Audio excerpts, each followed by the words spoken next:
السلام علیکم ورحمۃ اللہ وبرکاتہ۔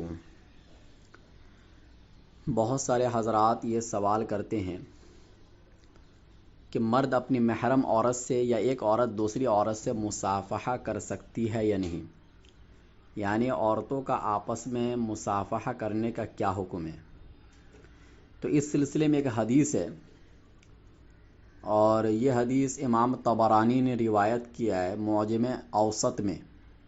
حدیث اس طرح ہے: ان المؤمن اذا لقی المؤمن فسلم علیہ واخذ بیدہ فصافحہ تناثرت خطایاہما کما یتناثر ورق الشجر، کہ مومن جب مومن سے ملتا ہے اور اس کو سلام کرتا ہے اور اس کے ہاتھ کو پکڑتا ہے اور پھر مصافحہ کرتا ہے، تو ان دونوں کے گناہ ایسے جھڑ جاتے ہیں جیسے درخت کے پتے جھڑتے ہیں۔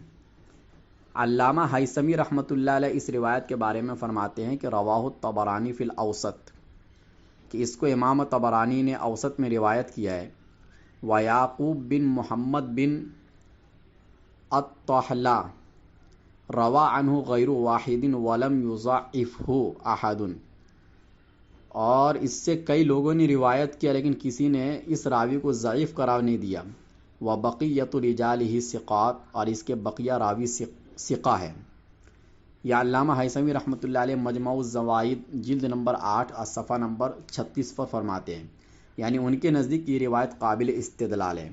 تو اس روایت سے یہ سمجھ میں آیا کہ جب آپس میں ملے تو مصافحہ کرے، اور فقہائے کرام نے بھی مصافحہ کو سنت قدیمہ متوارثہ قرار دیا ہے اور ہر ملاقات پر اسے مستحب کہا ہے۔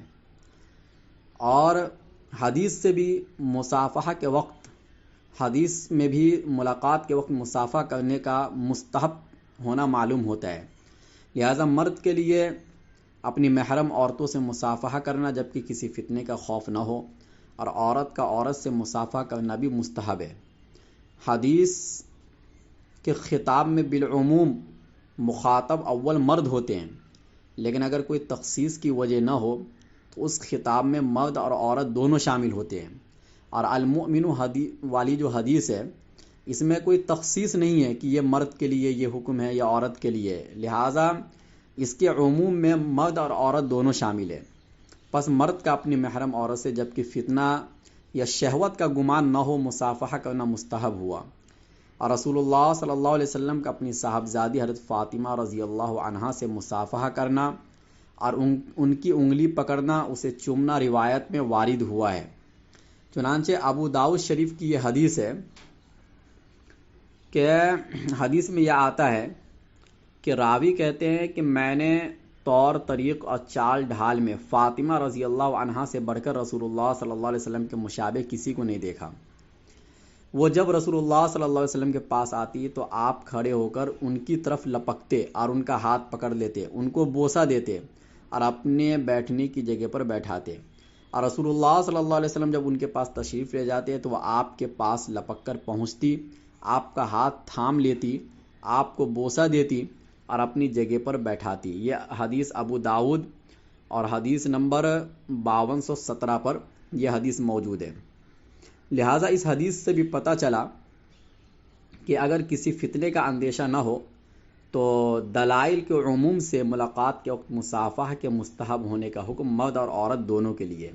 البتہ اجنبیہ سے مصافحہ کرنا حرام ہے حرمت مس کی وجہ سے، چونکہ یہ تو قرآن و حدیث میں ہے، اور محرم عورت سے اگر فتنہ شہوت کا ڈر نہ ہو تو مصافحہ مستحب ہے۔ اسی طرح عورت کا عورت سے بھی مصافحہ کرنا مستحب ہے۔ واللہ اعلم۔